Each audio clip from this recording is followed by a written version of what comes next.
The Tale of Asclepius, incorporating mythological depth, character emotions, divine conflicts, and the ultimate fate of the legendary healer.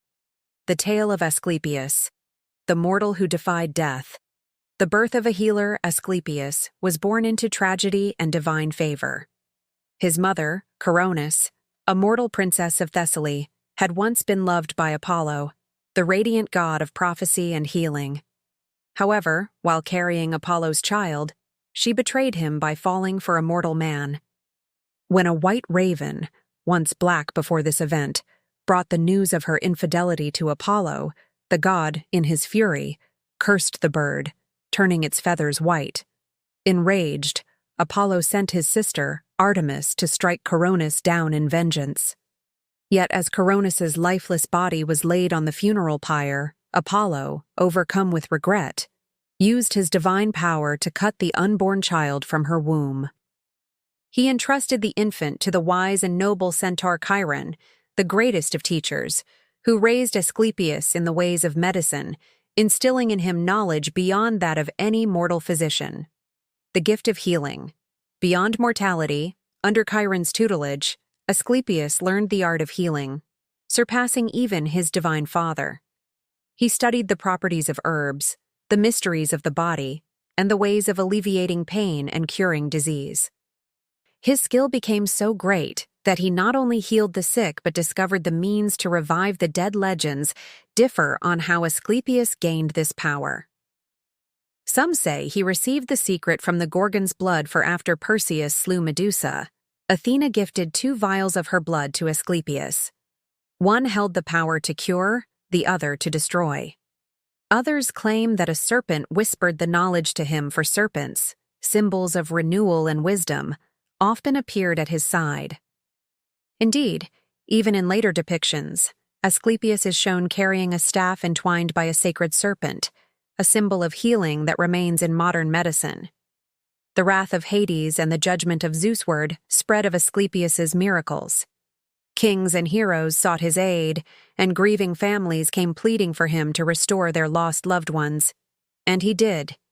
He returned warriors to life, pulled souls from the underworld, and defied the natural cycle of life and death.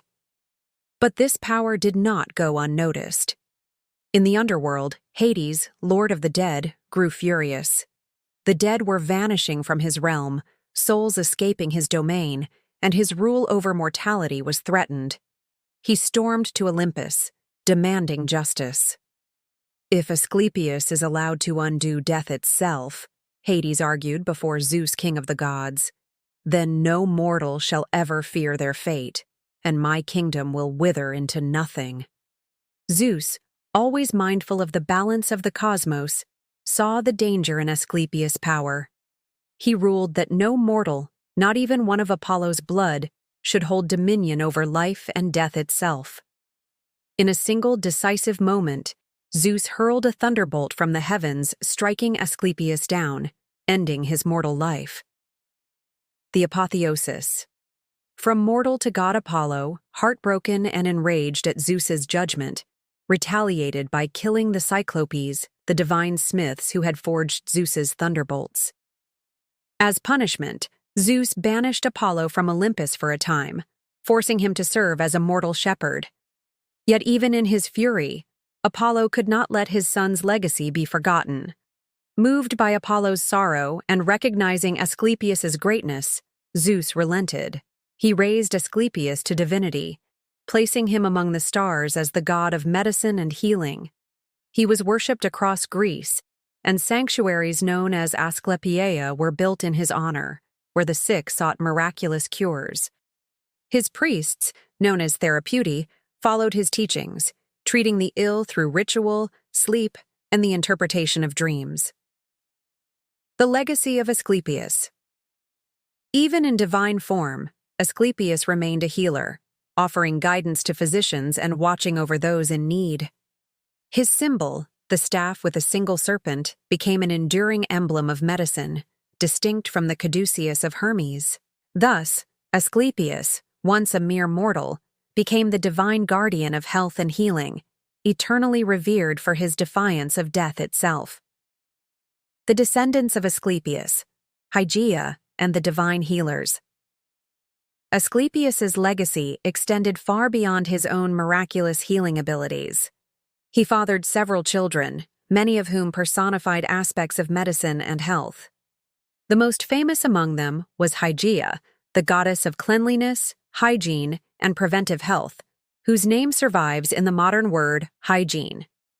Alongside her, her siblings Panacea, Iaso, Aceso, and Aglaea each embodied different aspects of healing and well-being. Hygeia, the goddess of cleanliness and preventive medicine. Hygeia was not a healer in the same way as her father, but rather a protector of health through prevention and cleanliness. While Asclepius focused on treating illness and even resurrecting the dead, Hygeia emphasized maintaining health, sanitation, and disease prevention, a concept highly advanced for the ancient world. Her role and worship Hygeia was worshipped alongside her father in the great healing sanctuaries, or Asclepiae, where the sick sought divine cures. Her presence was essential to the holistic approach to healing, which combined medicine, ritual purification, and lifestyle practices. Temples dedicated to her often featured sacred fountains and ritual baths, symbolizing her domain over cleanliness. In her depictions, Hygeia is often shown as a young woman feeding or holding a serpent, sometimes allowing it to drink from a bowl or cup, a symbol of purification and renewal. This imagery eventually influenced the bowl of Hygeia, which remains an international symbol of pharmacy today. Her siblings and their roles in medicine. Hygeia was not alone in her divine duty. Her sisters represented various facets of healing. Panacea, the goddess of universal remedies, she symbolized the idea of a cure-all, a medicine that could heal all diseases. Her name still exists in modern language as the word panacea, meaning a universal solution to a problem. Iaso, the goddess of recuperation and recovery, she was invoked by those recovering from illness or injury. Aceso, the goddess of the healing process, she represented the act of curing diseases and wounds over time. Aglaea, or Eagle, the goddess of radiant good health, she embodied the beauty and vitality that came from well-being. Each of these goddesses worked in harmony with their father, demonstrating that healing was not only about medicine, but also about prevention, recovery, and the maintenance of health. The lasting legacy of Hygeia and her family. Hygeia's influence endured long beyond the age of myth. Her name became synonymous with health and cleanliness in both ancient and modern medical philosophy. The Greeks and Romans built temples in her honor, and later, her name was used to describe public health practices. The distinction between Asclepius's curative medicine and Hygeia's preventive care became foundational in the development of modern medical sciences. Today, the medical field still follows their combined wisdom, treating disease while also emphasizing hygiene, sanitation, and disease prevention. Thus, Hygeia and her siblings continue to shape the way we view health, making Asclepius's divine lineage a lasting force in medicine.